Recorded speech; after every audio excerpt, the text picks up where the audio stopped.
Contar toda a história de uma cidade de quase 300 anos em um documentário audiovisual como esse é tarefa quase impossível. Acari está descrita em diversas obras de muitos autores diferentes, de forma minuciosa. Portanto, o que traremos aqui é um esforço de síntese, com base no conhecimento dos nossos historiadores acerca dos principais acontecimentos que marcaram Acari ao longo dos últimos 3 séculos de história. Acari é uma cidade que não foi construída apenas por coronéis e fazendeiros, mas sim também por diversos acarienses que ao longo desses séculos ficaram, de certa forma, invisíveis. São milhares de cozinheiros, pedreiros, calceteiros, pintores, motoristas, cozinheiras, mucamas, escravos, dentre tantos outros que, somando todo o seu suor, fizeram esta linda cidade que nós aprendemos a amar desde o berço. Para melhor situar o nosso telespectador aqui no documentário, permita-nos explicar. A história do Brasil é dividida em 3 grandes períodos: o período colonial, o período imperial e o período republicano. Acari, como povoação, surge no período da colônia, quando o Rio Grande do Norte era apenas uma capitania hereditária. A povoação não tinha governantes. Após o grito da independência, o Brasil torna-se um império. Acari torna-se uma vila no século XIX. A capitania hereditária do Rio Grande torna-se a província do Rio Grande do Norte. E então, após a proclamação da República em 1889, Acari torna-se uma cidade. A província do Rio Grande do Norte torna-se um estado e passa a ser governado pelo governador. Acari, que outrora era governada pela sua Câmara durante o período da Vila, agora passaria a ser governada pela Intendência e mais tarde, após 1930, pelo prefeito. Outra coisa importante para o telespectador é situar-se dentro dos séculos. O século XVII durou de 1601 até 1700. O século XVIII de 1701 a 1800. O século XIX começa em 1801 e vai até o ano 1900. O século XX inicia em 1901 e vem até o ano 2000. E o século XXI, do ano 2001 até os dias atuais.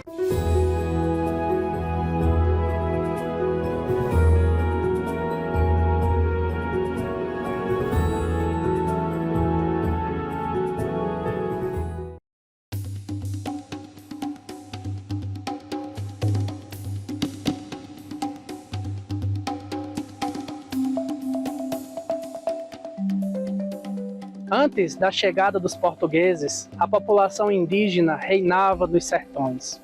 Durante mais de 10.000 anos, eles viveram aqui em paz, em uma vida absolutamente selvagem. Enquanto as civilizações europeias e asiáticas floresciam pelo mundo, os índios aqui do Seridó ainda caçavam, pescavam, coletavam e produziam para viver. Portanto, enquanto Jesus ainda andava pela Galileia a pregar o Evangelho, os índios do Seridó moviam-se, naquela mesma época, pelas terras do Seridó, vivendo como nômades. No entanto, no século XVII, grupos étnicos de outras civilizações apareceram por aqui e observaram esses índios de longe. E é aí que a vida desses nativos começa a mudar completamente. Algumas correntes de pensamento, de pesquisa, defendem que o homem penetrou as Américas pelo Estreito de Bering. Outros defendem que o homem teria chegado à América do Sul por embarcações vindo pelo litoral, seguindo desde a América Central até a América do Sul. O fato é que a região do Seridó, ela sem dúvida foi habitada em torno de 11.000 anos antes do presente. A capitania do Rio Grande do Norte e o seu povoamento, a sua colonização, se deu essencialmente pelo litoral, por Natal, que era a sua capital. Mas por uma necessidade de adentramento e de instalação de fazendas e gados, esses portugueses, esse colonizador, adentrou os sertões. E enquanto eles adentravam os sertões, isso acabou gerando alguns conflitos, porque nos sertões existiam grupos indígenas, principalmente os grupos indígenas que pertenciam ao grande tronco linguístico Taraibiú. Existiam os Pegas, existiam os Canidés, e aqui na nossa região do Seridó, os índios Janduís. Então esse encontro, que inicialmente parecia amistoso, à medida que o tempo ia passando, gerou-se alguns conflitos. Os portugueses retomam a capitania. Eles têm um projeto de expansão aqui para o interior e eles vão encontrar como empecilho os grupos indígenas. onde eles vão chamar esses grupos indígenas de bárbaros. Na verdade, quem seriam os bárbaros nessa história? Seria o índio que já estava aqui, vivendo naturalmente em suas terras, ou seriam os portugueses que estavam chegando, tentando um projeto de colonização, de expansão para essa capitania. Nessa Guerra dos Bárbaros, um ponto foi crucial para que os portugueses tivessem um ponto estratégico para combater esses índios, que foi ali onde atualmente é a cidade de Caicó, onde supostamente foi construída uma casa forte, hoje conhecida como Casa Forte do Cuó. E os bandeirantes que aqui chegaram na fortaleza militar da Ribeira do Acauã, que era a Casa Forte do Cuó. Além da Casa Forte do Cuó, teve a do Piranhas, teve a do Guaraíras, e assim os bandeirantes conseguiram abafar, digamos assim, controlar a insurreição indígena aqui na Ribeira do Acauã. Foram dizimados aproximadamente de 2.000 a 3.000 indígenas, aprisionados mulheres e crianças, e surge aí na história oral que minha avó foi pega a dente de cachorro e casco de cavalo. O contraforte da Serra da Rajada até a Serra da Acauã foi um cenário do grande morticínio da nação tapuia aqui na Ribeira do Acauã, onde eles se concentravam lá na Lagoa de Macaguá, que hoje é Gargalheira. E no território que futuramente pertenceria à cidade do Acari, aconteceu 2 conflitos com números de mortos bastante elevados. O primeiro é na Serra da Rajada, em 1689, onde muitos índios, estima-se que o número total de 1.500 índios, aproximadamente, tenham sido mortos, decapitados e embalados em estacas, como forma de reprimir. E os índios, as mulheres e as crianças foram mandadas para Recife para serem vendidas como escravos. E o último conflito que tem-se notícia aqui no território do Acari foi a grande batalha da Serra do Acauã, onde 3.000 índios reuniram-se para combater essas tropas coloniais portuguesas. Após isso, os conflitos a partir de 1710, 1720 começam a ficar intermitentes. E o conflito, que parecia até então fácil para os portugueses, se mostrou muito complicado porque os índios dominavam a técnica de guerrilha, Eles dominavam aquela técnica de guerrilha, de atacar o inimigo e de sumir rapidamente no meio das serras. E o português, os textos paulistas, não conheciam a topografia do terreno e acabaram sofrendo muito. E, para além disso, sabe-se na tradição oral que, porventura, os índios, os janduís, os índios tarairiús, tenham recebido auxílio dos holandeses. Na Serra da Rajada, população, grande número de povos indígenas, aqui da nossa região, foram dizimados pelas incursões portuguesas para essa colonização. Essas incursões paulistas, capitaneadas por Domingos Jorge Velho, que veio e deixou esse rastro de sangue, e diminuindo consideravelmente a quantidade de indígenas aqui na nossa região. Então, desse encontro entre os indígenas, os nossos grupos indígenas, os colonizadores brancos, os colonizadores portugueses, se deu um grande conflito conhecido como Guerra dos Bárbaros. Embora tenha-se notícia que desde 1683 essas desavenças já existissem, em 1687 acontece um estupim da guerra, que é na região do Vale do Açu, onde esses índios, por conta da morte de alguns indígenas, eles começam a atacar as fazendas de gado e os conflitos se espalham pelo Rio Grande do Norte e algumas outras capitanias. Então, para combater esses indígenas, a coroa portuguesa passa a enviar o que a gente chamava dos terços paulistas, tropas coloniais comandadas por alguns bandeirantes famosos, como Bernardo Vieira e Domingos Jorge Velho, que tinham o objetivo de combater os nossos índios. Em se tratando da história de Acari, nós revisitamos o século XVII, quando do combate à presença dos indígenas da nação tapuia, os tarariús, aqui na Ribeira do Acauã, vão chegando os primeiros colonizadores. A povoação da Ribeira do Acauã vai tomando uma proporção com a chegada de viajantes, tropeiros, camboeiros e os novos sitiantes que aqui se instalaram, instalando suas fazendas de gado. As Sesmarias, a primeira Sesmaria considerada no Rio Grande do Norte é aproximadamente de 1600. Já que na Ribeira do Acauã, precisamente aqui no município de Acari, remota o ano mais ou menos de 1760. Vai se instalando as fazendas de gado e novos povoadores vão chegando no lugar. Já que houve a pacificação dos indígenas, aqui chegam novos grupos étnicos, como os brancos europeus, como os negros, para exatamente colonizar a região.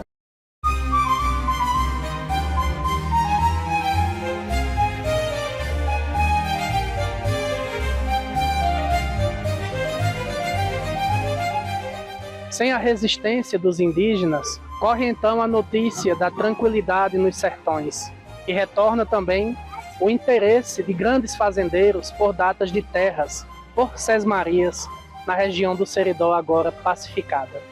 De fora, apareceram muitos vaqueiros, homens, mulheres, em busca de uma nova forma de viver, de um novo meio de vida.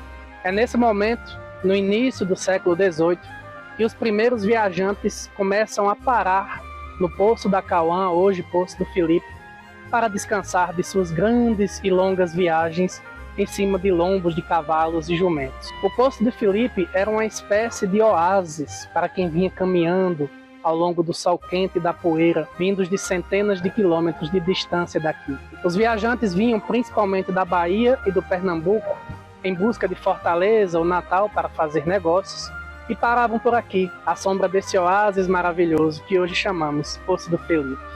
Quando acontece a última batalha na Serra da Acauã, por volta de 1689, começa a apaziguar. Portugueses aos poucos vão chegando nessa região, né, e aí vão tendo a origem primeiros aglomerados, as primeiras fazendas. E Jaime da Nóbrega Santa Rosa nos diz que em 1720 já tem um pequeno povoado às margens do rio Acauã. Tem um detalhe muito importante nessa história, que ele diz que seriam casebres de índios, certamente índios remanescentes dessa guerra. Aqueles índios que foram massacrados, que se esconderam no alto das serras, certamente já estavam sendo aos poucos introduzidos nesses espaços. E foi aí que esse pequeno povoado surge às margens do rio Acauã. E quando Manuel Esteves de Andrade chega aqui nesse espaço como cobrador de dízimos, ele vai enxergar esse local como um local de potencialidade para um futuro aglomerado, tendo como visão a capela que ele estaria pedindo ao bispo de Olinda para construir. Os caminhos, eram os caminhos de dentro, os caminhos de fora, precisamente lá do Rio São Francisco, né, Recôncavo Baiano, chegando a Pernambuco, Paraíba, nós podemos ver aí o Brejo Paraibano, como centros de concentração de novos colonizadores do sertão potiguar. E não foi diferente aqui no Seridó. Em Acari, precisamente, na Ribeira do Acauã, esses novos colonizadores aproveitam de norte a sul, de leste a oeste, os caminhos de dentro e os caminhos de fora, que cruzava desde a Chapada da Borborema, passando pelo Boqueirão de Parelhas, até atingir o Poço do Acari, o Poço do Acauã, ou precisamente o Poço do Filipe, como se diz a lenda. Em Acari, precisamente, o rio Acauã foi marco inicial no Poço do Filipe para a instalação da povoação da vila do Acari. A partir da construção das palhoças, dos pernoites, dos momentos de descanso dos viajantes que chegavam aqui, chega à região o fundador, o sargento-mor Manuel Esteves de Andrade, que esse é quem se torna o fundador em função de ver a necessidade da construção da capela de Nossa Senhora da Guia. O Acari, precisamente, é um peixe. No significado da toponímia dos municípios do Rio Grande do Norte, Acaris é um locarídeo encontrado principalmente nas águas doces de rios e açudes, e que a nação tapuia, os índios Tarairiú, já se alimentavam desse pescado. Com a chegada desses novos colonizadores, a região da Ribeira do Acauã, tem-se aí o fluxo de mercadorias. Como era feito esse comércio, essa troca de mercadorias? Lógico, o Seridó já tinha uma boa produção de carne, de queijo de manteiga, ou queijo do sertão, ou queijo coalho. O queijo sempre fez presença à mesa do seridoense. 4 horas da manhã, o café, 10 horas almoço, 16 horas jantar, 18 a 19 horas a ceia, à base de queijo, coalhada, paçoca, mungunzá, xerém, batata doce, mel de rapadura, mel de abelha, frutas silvestres, carne assada no espeto ou na grelha, né, como queira, né? E esses viajantes, ao se instalar às margens do Poço do Filipe, dá-se início à grande feira, a feira da Ribeira do Acauã. A povoação da Vila do Acari vai tomando um volume com a chegada de novos transeuntes e daqueles colonizadores que se instalaram nas regiões da Ribeira do Acauã.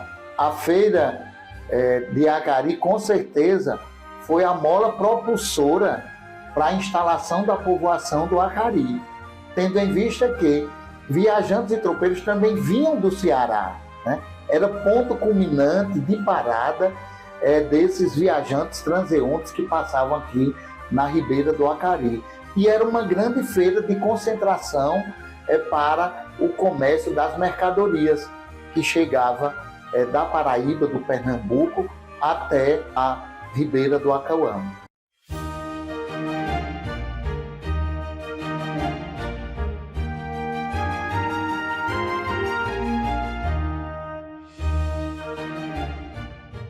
Com o crescimento da aglomeração e do surgimento de cada vez mais fazendas de gado no atual território do município de Acari, surge então a figura daquele que para os historiadores da nossa cidade é o fundador de Acari, Manuel Esteves de Andrade. Ele chega no início do século XVIII, solteiro, vindo da Paraíba, ele era baiano. Se instala na fazenda do Saco, hoje Saco dos Pereiros, e por lá inicia a criação de gado. Ele chamava constantemente sua mãe para vir morar aqui, mas ela, católica muito fervorosa, dizia que só viria se tivesse uma capela para ela poder rezar.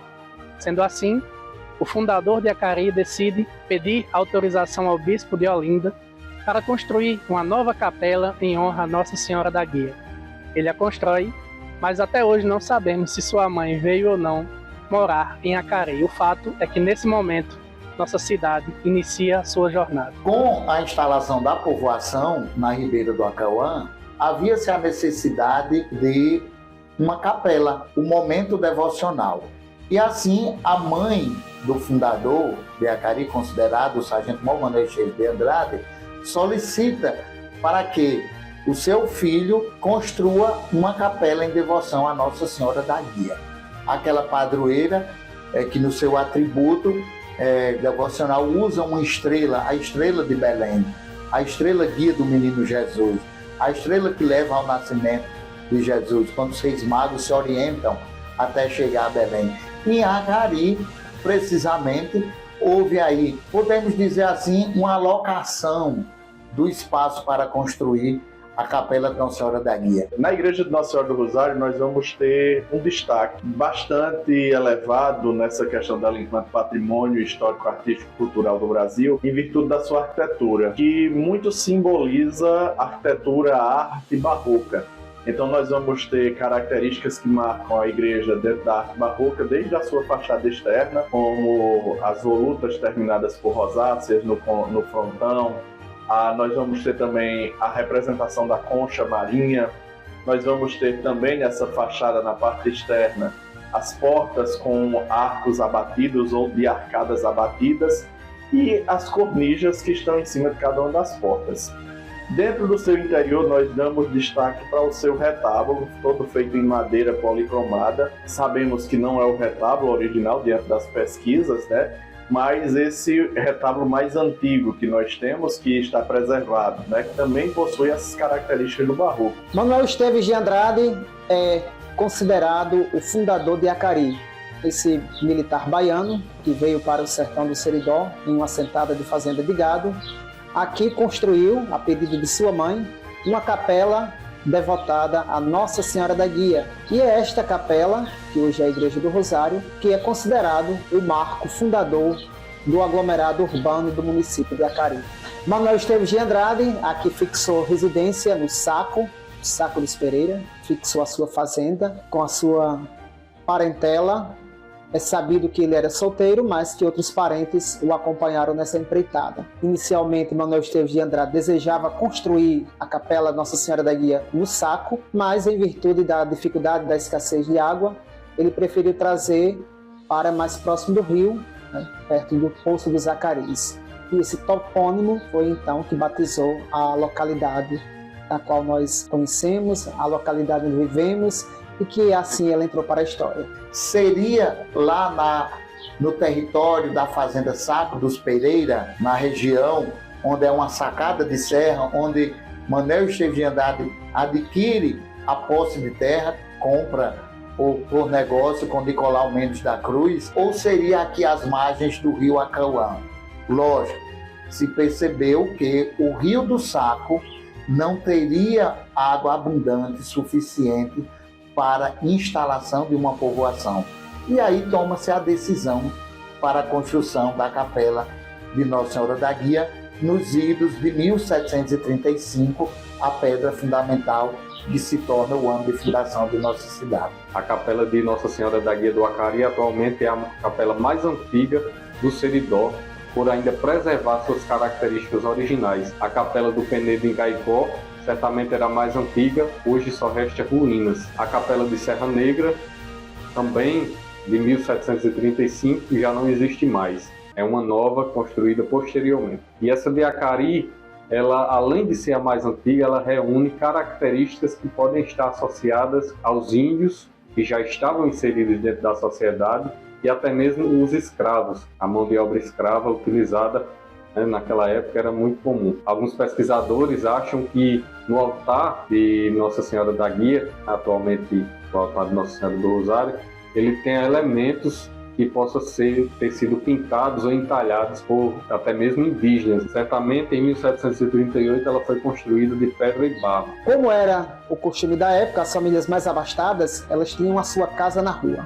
A grande massa da população morava na zona rural. A casa na rua era aberta somente em dias de festa, casamentos, outras solenidades, e era um sinal de status. Manuel Esteves de Andrade também tinha sua casa na rua, construída mais ou menos a noroeste da capela de Nossa Senhora da Guia, casa e curral, onde hoje é ali onde funcionou o Fórum Municipal e o Banco do Brasil, seria mais ou menos neste perímetro. Manuel Esteves de Andrade é um personagem que desaparece depois da fundação do Acari, depois da construção da capela de Nossa Senhora da Guia, depois que saiu do Saco de Pereiro. É certo que ele não faleceu aqui, mas é um personagem que desaparece dos registros históricos desse período. Nós sabemos onde e quando ele faleceu, ficou o legado do seu trabalho, do seu empenho aqui no sertão do Seridó. Não deixou filhos, não deixou descendentes, mas é sabido que pessoas próximas a ele, da sua parentela, se fixaram aqui no Acari, deixaram descendência. É um personagem muito famoso do Acari. O vaqueiro Sebastião da Viúva seria descendente direto de Manuel Esteves de Andrade. A capela de Nossa Senhora da Guia serviu, portanto, para os primeiros serviços religiosos aqui no nosso Acari. Ela sofreu várias mudanças ao longo do tempo, principalmente no final do século XVIII. Ela foi bastante ampliada, em virtude, já tendo em vistas a se tornar a Igreja Matriz, o que aconteceu em 1835, quando foi criada a paróquia de Nossa Senhora da Guia pela Lei Provincial número 15. Na capela de Nossa Senhora da Guia, hoje Igreja do Rosário, foram sepultadas as primeiras gerações de acarienses, conforme o costume da época. Os sepultamentos eram realizados em território sagrado. No corpo da igreja, então, estão sepultadas as primeiras gerações dos acarienses que aqui se fixaram, que aqui se batizaram, que aqui casaram e que aqui morreram, cumprindo os ritos da Igreja Católica, os ritos cristãos do começo ao término da vida. Então, por volta de 1725, chega à Ribeira do Seridó Manuel Esteves de Andrade, que é considerado pela historiografia tradicional como o dito fundador de Acari. Isso porque, em 1738, ele conclui uma capela dedicada a Nossa Senhora da Guia. Anteriormente, algumas fontes nos dizem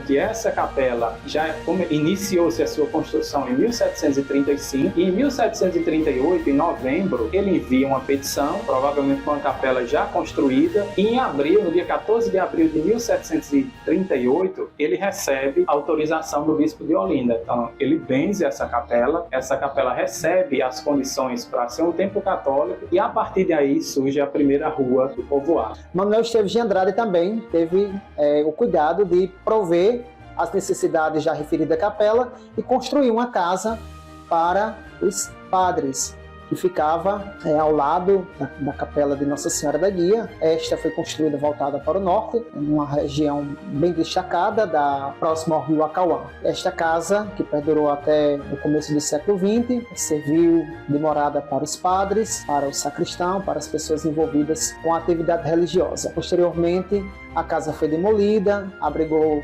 inicialmente o Grupo Escolar Tomás de Araújo, depois a Prefeitura Municipal de Acari, hoje é onde está situada a Câmara Municipal. Então, após concluir a capela, Manuel Esteves de Andrade tomou a primeira atitude, que foi construir uma casa do lado esquerdo da igreja, que hoje abriga a Câmara Municipal, para ser a casa dos padres, a casa para aqueles capelões que viriam prestar o seu serviço à capela se instalarem. Essa casa, nesse sentido, é considerada a primeira casa de Acari. Ela existiu de pé até 1908, quando foi demolida para dar lugar ao primeiro edifício do Grupo Escolar Tomás de Araújo, e a partir de então, em frente à capela, abre-se um grande largo, uma grande praça central, e por volta de 1750, Acari já possuía duas ruas, claro, com residências mais ou menos isoladas. Uma partindo do lado esquerdo da capela, para o poente, e outra partindo do lado direito da capela, para o nascente. Então, esse era o princípio da povoação do Acari. Dentro disso, nós vamos ter Igreja do Rosário, Nossa Senhora do Rosário, padroeira da população negra, que funda em Acari a Irmandade dos Negros do Rosário. Então, essa irmandade cultuava, fazia as suas celebrações dentro da igreja, hoje Igreja do Rosário, desenvolvia a sua cultura, baseada dentro do grupo dos negros, da Irmandade dos Negros do Rosário. Nós vamos ter as raízes negras, onde se escolhia dentro dessa população, que desse grupo fazia parte, o rei e a rainha, e que saíam pelas ruas fazendo as suas coreografias. Hoje sabemos, né, que pelas lanças que carregavam enfeitadas com fitas, essa dança recebeu o nome de espontão, remetia todas essas raízes africanas.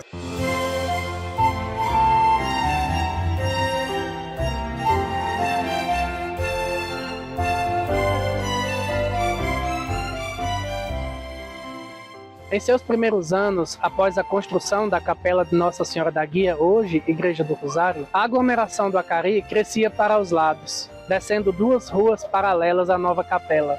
Mas essas casas não eram habitadas constantemente. Era basicamente um aglomerado urbano de fazendeiros, e sua função principal era de natureza religiosa, muito em harmonia com o espírito daquela população. A capela exerceu a ação de reunir naquele centro, por ocasião das festas religiosas, missas, batizados, casamentos. O aglomerado atraía os fazendeiros e suas famílias, com as suas melhores roupas, festas, mesas fartas, onde todos se movimentavam, se dividiam e se confraternizavam. Com o crescimento da povoação, vão surgindo novos elementos, novos equipamentos que compõem o aglomerado urbano, né? A feira sai exatamente das margens do rio Acauã e começa a tomar proporção nas imediações da Capela de Nossa Senhora da Guia, quando Tomás de Araújo Pereira, casado com Maria da Conceição Mendonça, um dos primeiros povoadores da Ribeira do Acauã, instala a sua fazenda de gado, a Fazenda São Pedro, e assim vem fazer comércio nas imediações da Capela de Nossa Senhora da Guia. Se instala a Casa dos Padres, quando tem a passagem aqui, em certo momento, do padre Ibiapina. Dentro desse roteiro, foi um religioso que muito contribuiu no aspecto sócio, político, econômico, cultural, na história da povoação, não só de Acari, mas de outras povoações do sertão. Falando em povoação de Acari, nós vamos ter Acari se desenvolvendo tal qual várias outras cidades, municípios no interior do nosso Brasil, né? A construção de uma igreja, e a partir da construção dessa igreja nós vamos ter o crescimento desse povoamento. E da qual nós damos destaque à antiga Rua dos Alpendres, hoje Rua Tomás de Araújo, e Rua dos Alpendres porque quase toda a totalidade das casas, né, na margem que dava, na fachada que dava para o rio Acauã, o leito do rio Acauã possui alpendres.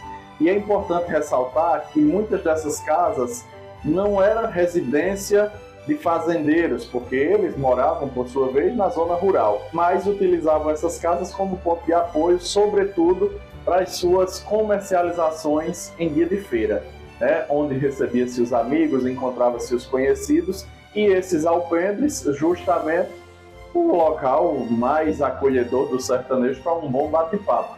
Só que na Rua dos Alpendres nós vamos ter esses alpendres na parte traseira dessa casa, justamente para a visualização do leito corrente do rio Acauã. Com a construção da Capela de Nossa Senhora da Guia, vem o arruamento. Surge aí a Rua dos Alpendres, a Rua da Intendência, a Rua do Comércio, a Rua dos Cananéias, entre outras ruas que dão espaço para a construção de novas casas a partir do século XIX, quando as famílias tinham suas residências, seu modo de habitar, sua ambiência familiar nas fazendas e tinha a necessidade de uma casa na vila. Quando a Acari passa a receber o fórum de vila, esses fazendeiros, já com o criatório do gado, com sua atividade econômica já promissora, consolidada em toda a ribeira do Acauã, esses começam a construir também sua casa de pouso, sua casa de vivenda na vila do Acari.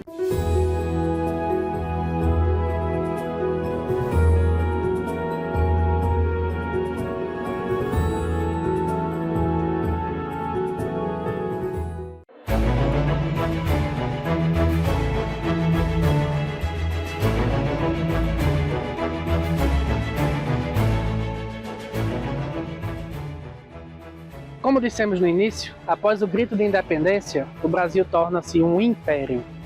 Foi um período muito caótico na história do nosso país, pois a comunicação era muito precária. Revoltas surgiram em todos os pontos da nação.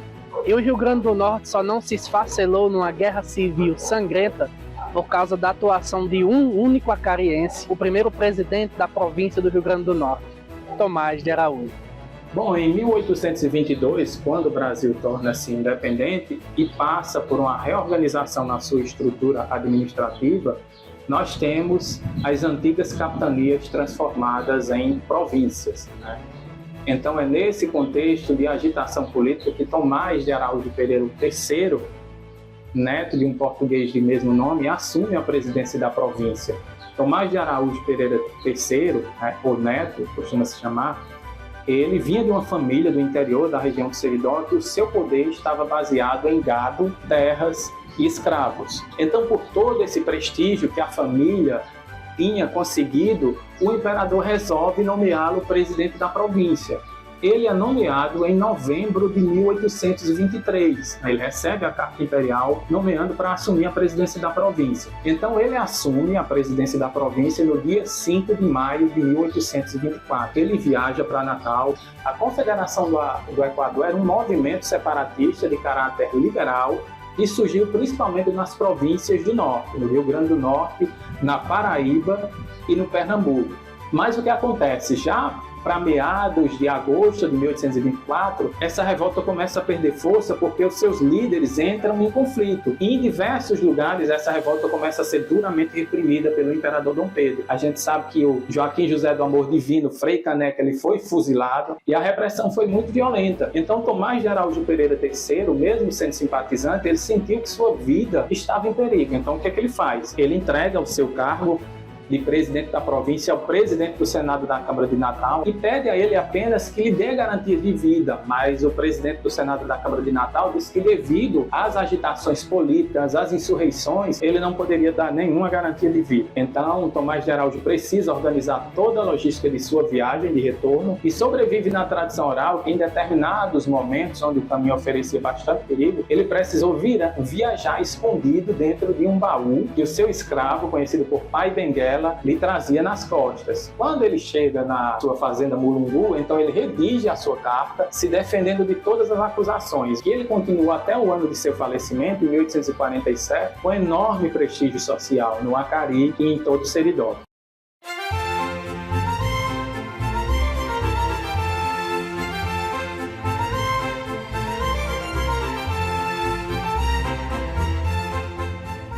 Como dissemos no capítulo anterior, o início do século XIX foi turbulento politicamente em toda a nação e também na província do Rio Grande do Norte. Mesmo assim, as autoridades viram a necessidade de organizar politicamente o seu território, dividindo suas povoações e transformando-as em vilas. É nesse momento que a povoação do Acari torna-se a Vila do Acari.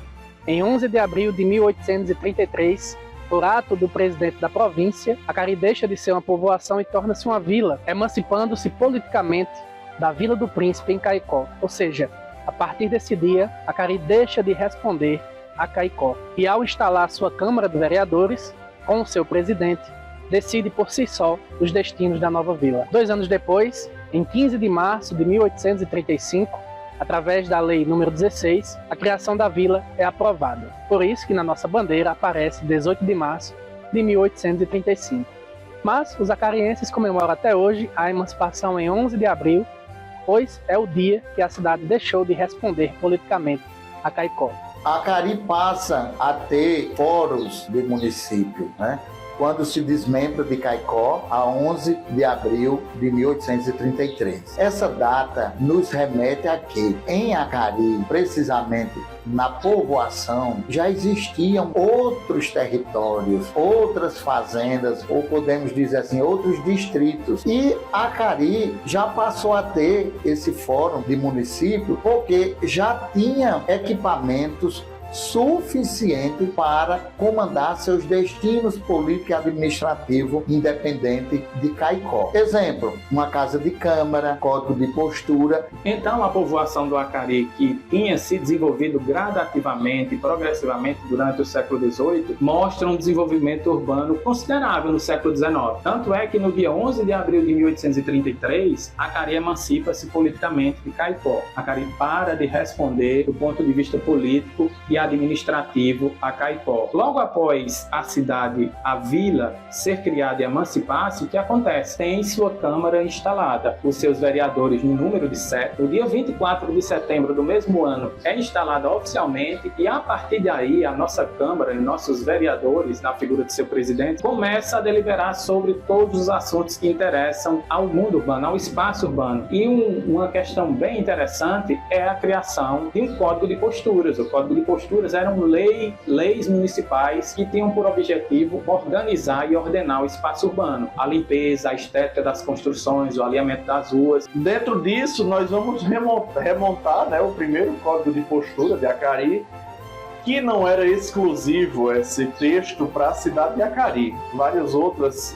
códigos de postura desse período também possuía, onde nós damos destaque a um determinado artigo que eu vou abrir aspas e tentar reproduzir, né, o que diz esse artigo. A cada cabeça de casal fica-se obrigado a manter limpa as frentes e fachadas das suas casas, onde se prestava, inclusive, dentro dessa redação, um prazo máximo para que essas casas passassem por essa pintura, que, salvo engano, no momento falava-se em no mínimo 2 anos, né, de uma pintura para outra.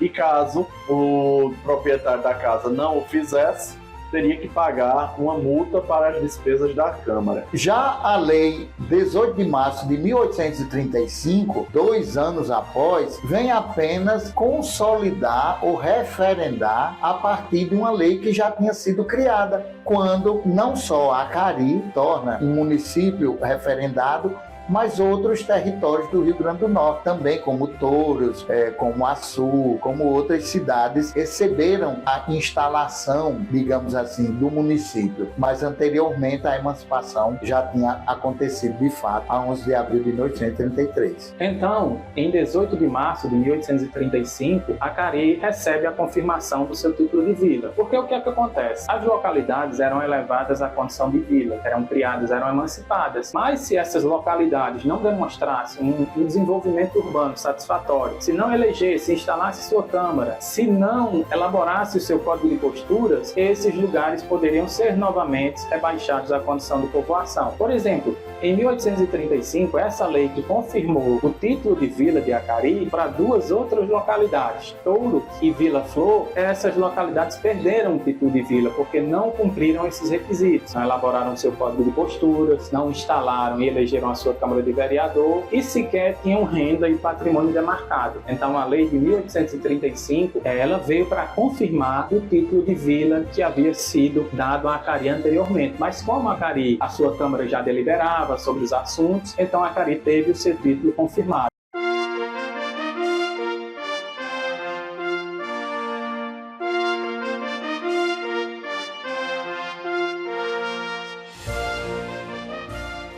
O tempo avançava e o século XIX passava de sua metade. Com a Guerra Civil norte-americana, as lavouras de algodão foram destruídas por lá. E o mundo volta seus olhos para outros mercados produtores de algodão, dentre eles o Brasil. Foi então que fazendeiros da Vila do Acari tiveram a grande ideia de, além de criar gado, também plantar algodão. E isso trouxe uma prosperidade imensa para a nossa pequena vila que crescia vertiginosamente. Com esse salto econômico gigantesco, Acari ostenta a construção de diversos grandes edifícios, como a nova matriz de Nossa Senhora da Guia, hoje Basílica de Nossa Senhora da Guia, a única basílica menor do estado do Rio Grande do Norte atualmente. Também constrói o seu mercado público e também a nova Casa de Câmara e Cadeia, que hoje é o nosso Museu Histórico de Acari. No entanto, nem tudo são flores. Revoltas, pestes, epidemias assolaram a nossa vila no finalzinho do século XIX. É o que veremos a seguir com os nossos historiadores.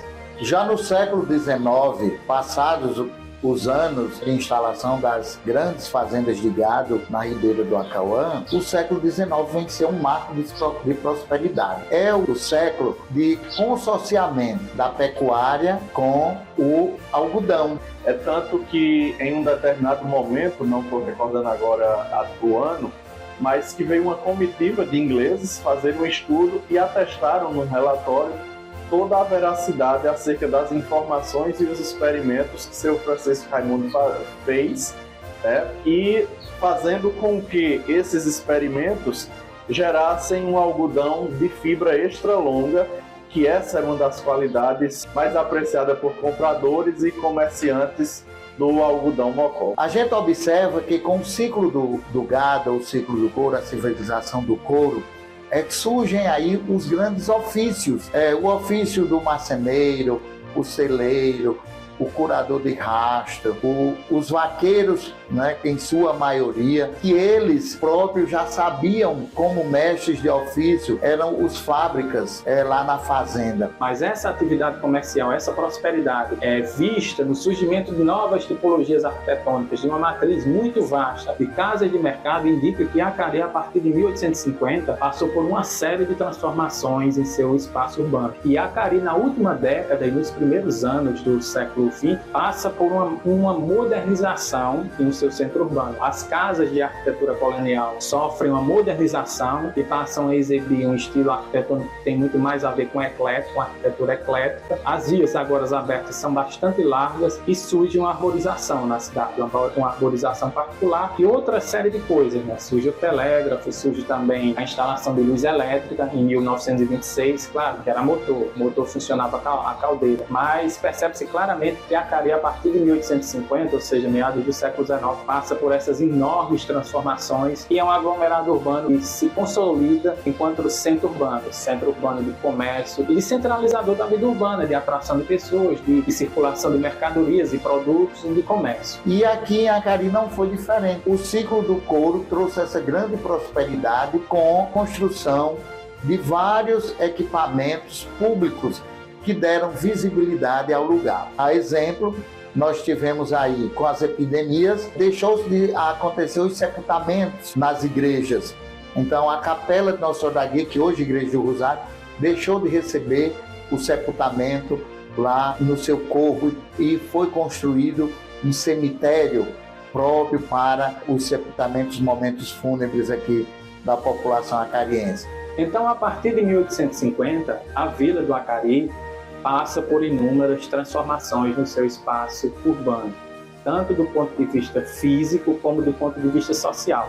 Do ponto de vista físico, novas edificações, novos tipos de prédios, casas de não só mais casas de andares térreos, mas casas de 2 andares, casas construídas com materiais mais sólidos, com a arquitetura mais refinada passam a surgir. Então essa prosperidade econômica vinda especialmente do algodão permite que Acari construa uma nova matriz. A sua pedra fundamental é fixada em agosto de 1857. Ela sofre alguns percalços porque o Seridó acaba entre 1856 e 1857 sendo solapado por epidemias de cólera, varíola, que são epidemias que causam grande mortandade no Seridó, inclusive em Acari, mas a construção é retomada em 1862 e dá-se dezembro de 1863 e tem-se como ano considerado para que a finalização, embora provavelmente até 1865 a igreja tenha sofrido alguns retoques, mas em 1863 é o ano dado como o da construção da nossa matriz,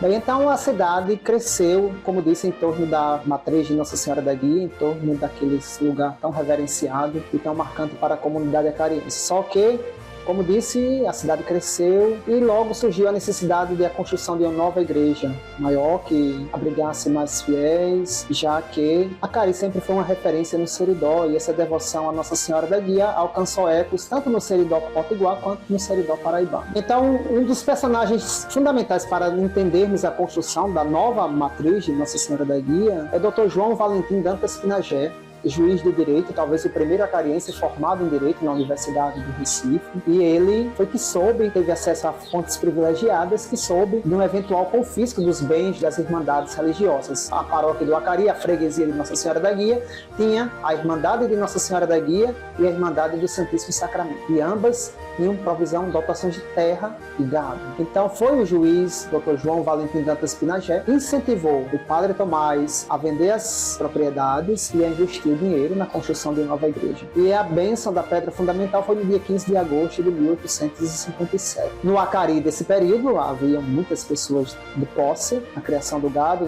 do algodão, e eles concorreram, então, para a construção desta nova igreja, cujos trabalhos se iniciaram em 1857. No decorrer da construção, nós sabemos que houve epidemias de cólera, que atrasou um pouco os trabalhos. O término da construção foi no ano de 1863, que é o marco fundador da nova matriz de Nossa Senhora da Guia, hoje basílica. A primeira missa celebrada pelo padre Tomás foi no Natal de 1862, estando coberta tão somente a capela mor, ou seja, o espaço onde fica o altar. Nos anos seguintes, a capela foi paramentada, os altares foram decorados, a matriz estava pronta para ser dedicada, para ser consagrada. O marco inicial, o momento inicial da abertura, da inauguração da matriz de Nossa Senhora da Guia foi na festa de agosto de 1867. A trasladação foi no dia 5 de agosto de 1867, uma festa grandiosa cujos ecos chegam até nós. Então, muitos sacerdotes vindos das cidades vizinhas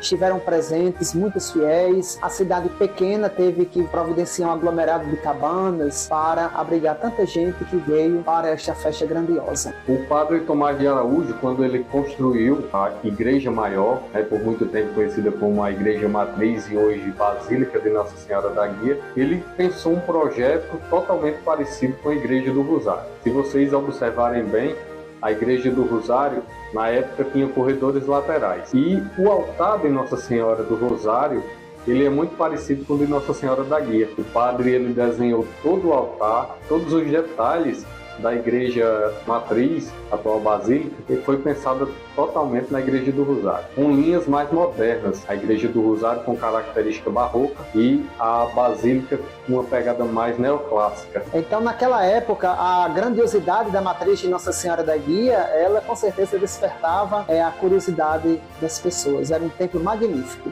Se a gente vislumbrar aquela igreja imponente numa espécie de colina, tão somente ela, já que basicamente não havia nem poucas casas ao seu redor, a gente tem uma ideia da grandiosidade, do impacto visual que causava nas pessoas daquela época. O padre Tomás foi um visionário, ele foi um homem extremamente zeloso nesse sentido, um visionário, construiu uma grande igreja, que hoje com certeza é a maior igreja do Seridó, não existe nenhuma outra em dimensões aqui na região do Seridó, tal qual a matriz de Nossa Senhora da Guia. Sempre zelada pelos seus vigários, pelos fiéis, pelas pessoas responsáveis pela paróquia, por aqueles que encontram em Nossa Senhora da Guia este sentido que dá um pouco da nossa identidade acariense. A cidade gira em torno da festa de agosto. é um ícone muito forte, muito presente na vida de todos os acarienses. Esta igreja matriz suntuosa, construída pelos nossos antepassados, ela, no século XXI, alcança a dignidade de Basílica Menor, uma honraria concedida pelo Papa, pelo Santo Padre Papa Francisco, e que vai ter como personagem, um dos personagens principais desse movimento, um descendente direto do Padre Tomás, Monsenhor Flávio José de Medeiros Filho, que mora e trabalha na cidade do Vaticano, em Roma, e com certeza foi um dos grandes promotores desse movimento, juntamente com o então pároco, o Padre Fabiano, e toda a comunidade paroquial que abraçou este empenho de conseguir o título de Basílica Menor. E arquitetonicamente falando, nós podemos identificar muitos elementos de várias correntes artísticas. É tanto que podemos dizer uma arquitetura eclética, mas chamo a atenção para a predominância de alguns elementos que nos remetem ao neoclássico, né? Como, por exemplo, o equilíbrio e o número de elementos que tem a fachada, que tem no seu interior, e a harmonia também. Nós vamos encontrar também uma planta baixa, onde a nave central e o transepto formam uma cruz, que essa também era uma característica do estilo arquitetônico neoclássico. E nós vamos observar ainda desse estilo arquitetônico o jogo de luz e sombra, onde nós vamos ter as janelas rasgadas na parte superior, que iluminam basicamente, se as portas do pavimento térreo permanecessem fechadas, elas vão iluminar apenas a cruz. Na última década do século XIX, acontecem alguns fatos dignos de nota em Acari, como, por exemplo, em 1888, um pouco antes, ainda no mês de abril, Acari liberta os seus escravos. A libertação dos escravos oficial foi em maio, Acari libertou um pouco antes, em abril. Teve uma cerimônia para comemorar esse fato. A proclamação da República em Acari também teve uma festa muito grande no prédio da Intendência, ou seja, no prédio do atual museu. Vivas foram dadas, o hino nacional foi entoado, as pessoas saíram em marchas pela rua comemorando a República, né? E a República traz esse ideal de modernidade, esse ideal de um mundo urbano muito mais centralizador das atividades, um mundo urbano onde as pessoas e o comércio desenvolveria. Então a Acari entra no século XX e a cidade começa a crescer, começa a possuir novos equipamentos urbanos, como telégrafo, uma instalação de luz elétrica e, sobretudo, o surgimento de novas edificações com uma arquitetura um pouco mais rebuscada, né? A arquitetura eclética, a arquitetura moderna. Só que isso também tem um lado um pouco complicado, porque essa modernização do centro urbano que a Acari sofre, ele descaracteriza muito do nosso passado colonial. A nossa arquitetura colonial, principalmente as fachadas das casas que eram coloniais, foram descaracterizadas e receberam fachadas ecléticas e fachadas modernas, porque o ideal do republicano, da república, era deixar o nosso passado colonial de lado, né? Se construiu o mercado público, tendo em voga que a povoação deu aquele crescimento não só com a economia da pecuária, mas também com o algodão. Você tem uma ideia, com a pecuária, o ciclo do couro, as ruas eram estreitas, as ruelas, as vilas, que davam sentido à comercialização e o habitat dos acarienses. Com a chegada do algodão, as ruas se tornaram largas. Houve um novo espaçamento urbanístico. Ou seja, se o acariense chegava a cavalo da fazenda, em tropas de mulas, né, com sua família ou com a produção da fazenda, com o algodão houve a necessidade de um transporte maior. E assim as ruas foram sendo alargadas. A exemplo, a Rua da Matriz, né, que nós temos aí uma artéria que dá essa visão panorâmica de nossa cidade. Só que em 1865, com essa prosperidade, a Acari necessita de outra casa de mercado. E duas pessoas, Manuel Bezerra de Araújo Galvão e Joaquim José de Carvalho Pinto, em 1873, eles pedem licença à Câmara Municipal do Acari para erguer no centro da vila uma casa de grandes proporções que pudessem abrigar esse novo mercado. Essa atividade comercial presente, essa atividade comercial nascente e próspera. Então eles constroem essa casa de câmara, mas depois, por causa da seca dos 3 séculos, concretos. Então eles vendem esse prédio de mercado à Intendência, a Intendência reformula em 1890 e em 1925, na gestão de Antônio Basílio de Araújo, esse prédio sofre uma primeira descaracterização. Ele é partido ao meio e transformado em 2 prédios ao invés de 1. E posteriormente foi mercado, né, foi açougue público e hoje um dos seus prédios transformou-se no mercado do artesanato. No final do século XIX, aconteceu no Nordeste a revolta do quebra-quilos ou sedição do quebra-quilos. Aconteceu principalmente nas províncias do Rio Grande do Norte e da Paraíba. No Rio Grande do Norte, mais precisamente no Seridó, a revolta ocorreu nas cidades de Florânia, Currais Novos, Jardim do Seridó, Acari e Caicó. Em Acari, mais precisamente, a revolta teve o seu estopim nos dias 6, 7 e 8 de dezembro de 1874. 3 fatores foram cruciais para o estouro da revolta. O primeiro, o recrutamento forçado dos jovens para a Guerra do Paraguai. O segundo e principal, a mudança do sistema de pesos e medidas para o sistema métrico decimal francês, através do Decreto Imperial em 1872. E o terceiro motivo, também, foi o imposto cobrado pelo chão para que os feirantes pudessem vender seus produtos. Esse imposto era cobrado pelas câmaras das vilas. Em Acari, os organizadores da revolta do quebra-quilos foram Manuel Bezerra de Araújo Galvão e Joaquim José Carvalho Pinto. Eles invadiram o mercado nestes dias, roubaram os pesos das balanças e os atiraram no rio Acauã. Após isso, houve combates corpo a corpo com a força policial da cidade, chegando à culminância de o delegado ser ferido com um tijolo de rapadura. Também invadiram a coletoria provincial a fim de rasgar as leis que instituíam o novo sistema métrico decimal. Houve uma repressão muito forte das forças imperiais a essa revolta, onde muitos condenados eram vestidos com um colete de couro e colocados ao sol. Na medida que o sol esquentava o couro, o mesmo apertava o tórax do condenado e o matava por asfixia. E assim, a revolta teve o seu fim devido a essa forte repressão. E Acari foi uma das poucas vilas que aderiram e tiveram também participação nessa revolta do quebra-quilos. E chega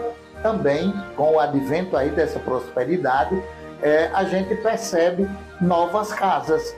Vocês percebam que os prédios passam a existir o primeiro andar, deixa de ter apenas o térreo e vem se construir os prédios assobradados, os sobrados em Acari, o sobrado de Tomás Rosendo, o sobrado de Zé Evaristo, o sobrado do Padre Modesto e também a Casa de Câmara e Cadeia, que é instalada na Rua da Intendência, num platô onde exatamente passa a funcionar o paço político e administrativo da Vila do Acari. Outro indício dessa prosperidade geral que Acari vivia é a construção de uma nova Casa de Câmara e Cadeia.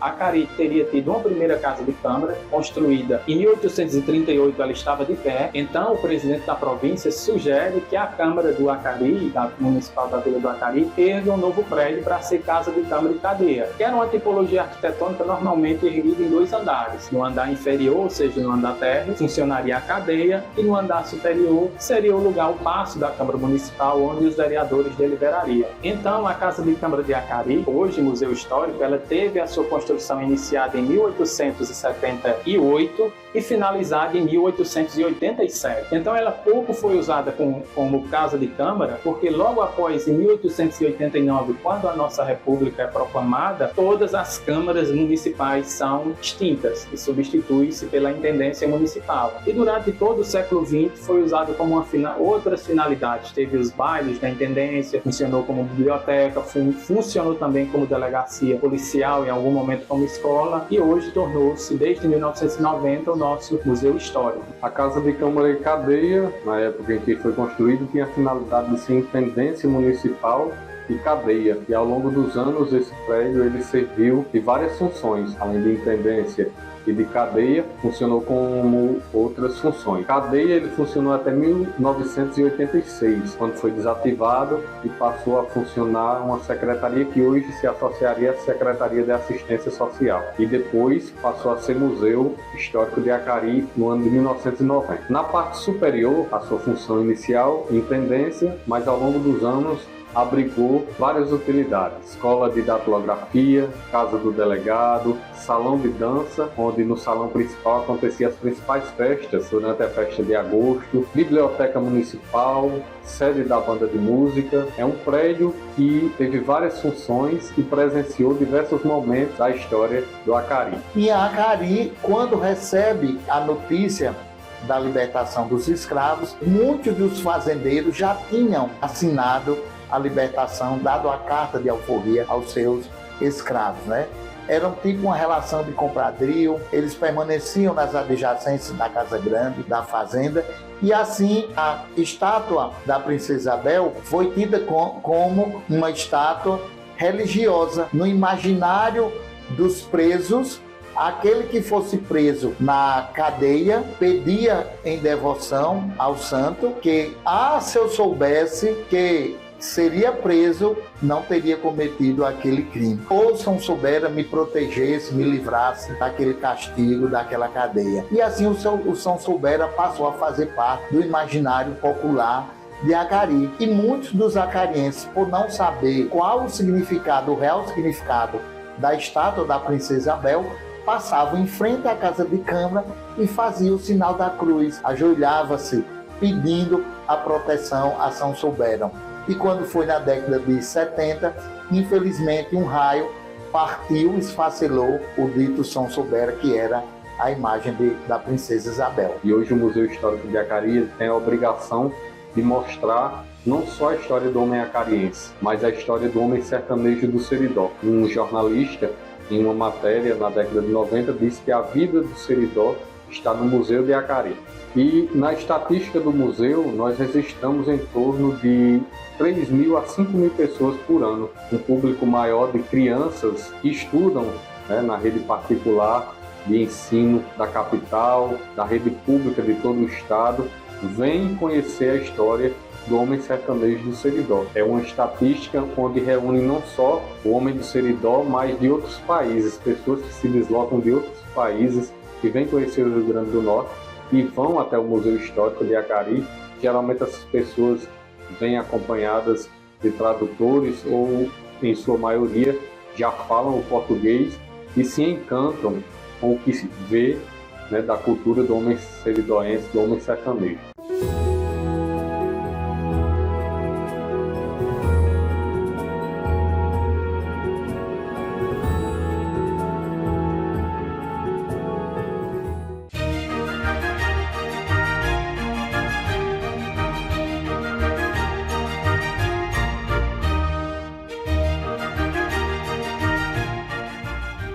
Finda o século XIX, inicia-se o século XX. A República é proclamada e Acari deixa de ser uma vila para se tornar agora uma cidade. A vila agora crescia em número de ruas e novos bairros.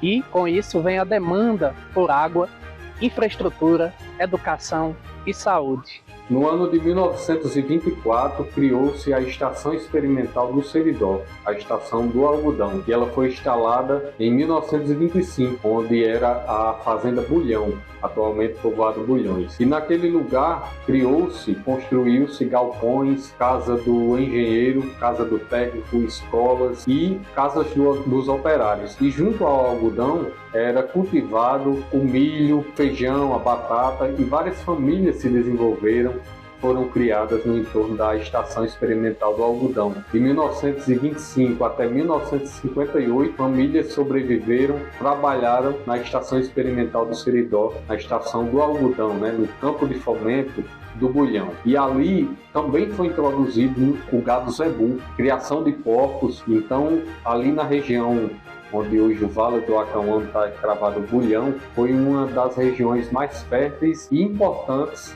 não só para a história de Acari, mas a história do Rio Grande do Norte, tendo em vista que o algodão ele foi uma atividade econômica que responsável pelo desenvolvimento de várias cidades. E Acari não foi diferente. Na cidade foi instalada algumas fábricas como a Sambra, Nóbrega e Dantas, onde trabalhavam o algodão e outros derivados, e foi responsável naquela época por grande desenvolvimento, número de empregados, e Acari prosperou assim como outras cidades do Seridó, muito com o cultivo do algodão. Em 1904, quando Pedro Velho ele passou um mês na fazenda de Juvenal Lamartine, aqui na Fazenda Ingá, no Acari, algumas lideranças políticas do lugar pediram ao mesmo que não esquecesse de Acari na hora de pensar as políticas de açudagem, né? Mas a gente sabe que a construção do Gargalheira levou muito tempo, atravessou praticamente totalmente o século XX, e Gargalheiras teve a sua construção finalizada no ano de 1958, né? Os jornais da época acompanham passo a passo todo o desenrolar e toda a expectativa que aquilo causava nas pessoas.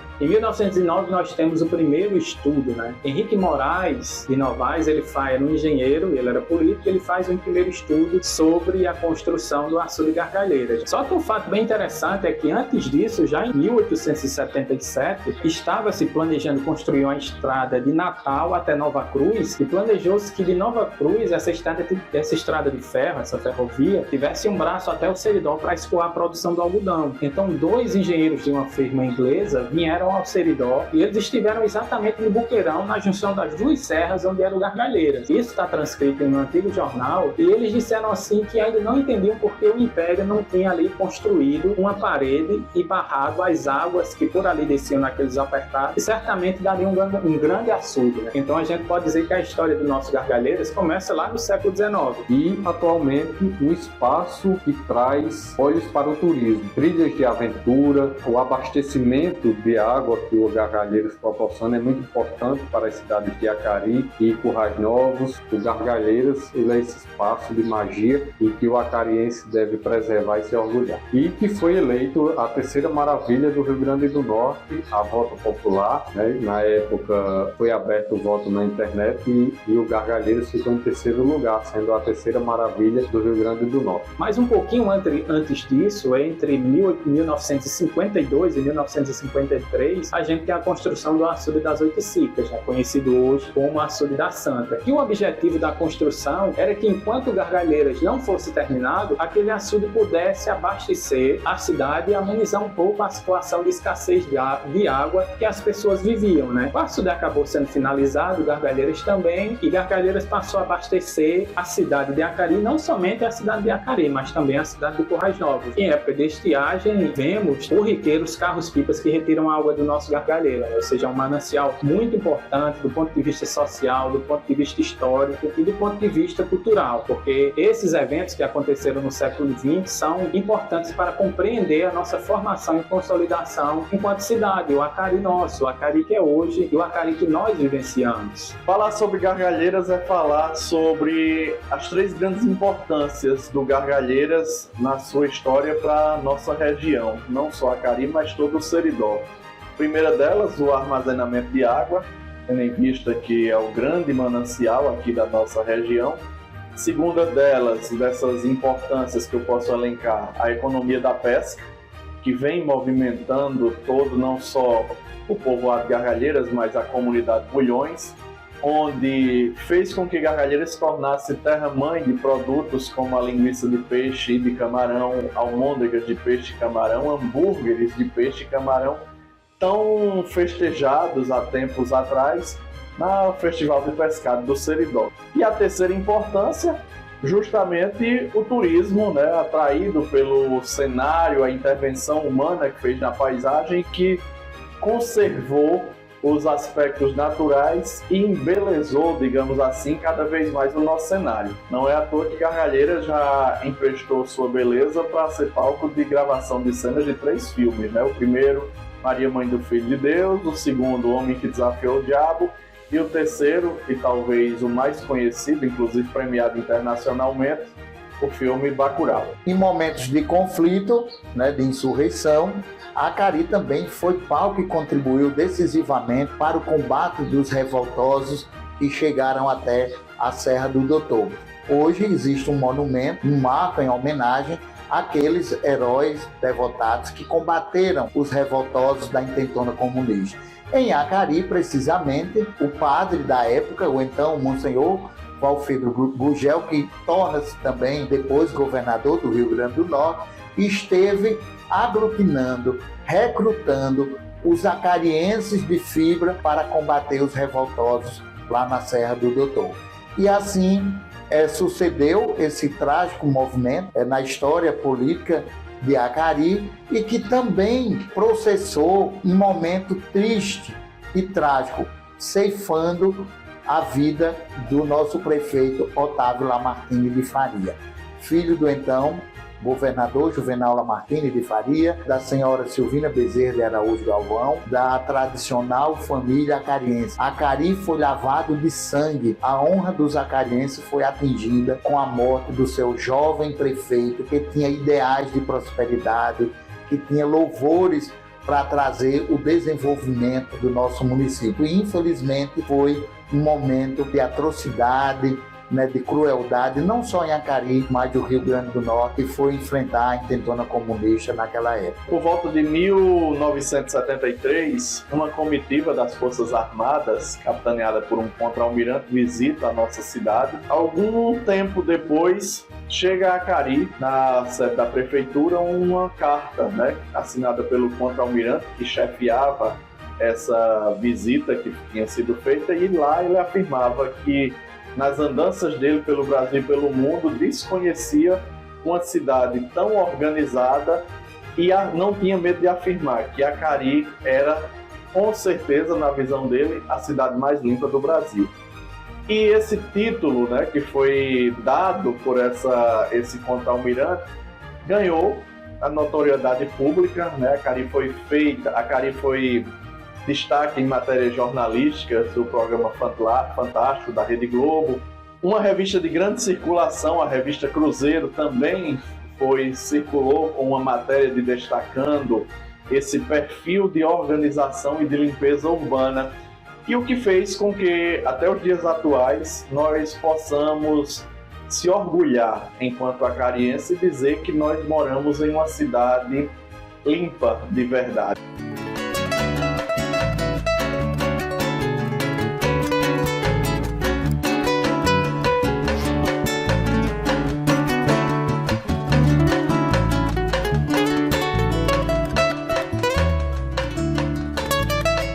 Então, aquele pequeno aglomerado de viajantes que paravam no Poço do Felipe para descansar em ranchos, hoje é a cidade mais limpa do Brasil, título que detém até os dias atuais. Acari hoje é 100% saneada e caminha para um novo ciclo econômico, o ciclo têxtil. Hoje somos quase 11 mil almas que se aglomeram e se conhecem pelo nome, aqui aos pés das cordilheiras. Um povo limpo, amigo e de fé. E se você nos assistiu até agora, o nosso muito obrigado. Dedicamos este documentário às futuras gerações de acarienses. Nossas escolas mostrarão este documentário para que nossas crianças criem esse sentimento de pertencimento e amor a essa cidade que aprendemos a amar. Muito obrigado e até o próximo documentário, se assim Deus nos permitir. Fiquem agora com a música Acari, Uma Cidade e o Tempo, composição de Milton Dantas, arranjo dele e letra minha. Curtam e muito obrigado mais uma vez.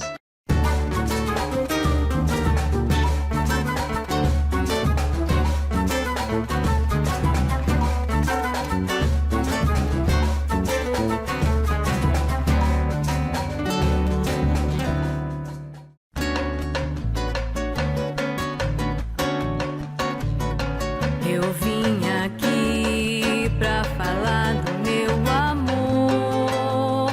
Não é pessoa, mas cuido como se fosse uma flor.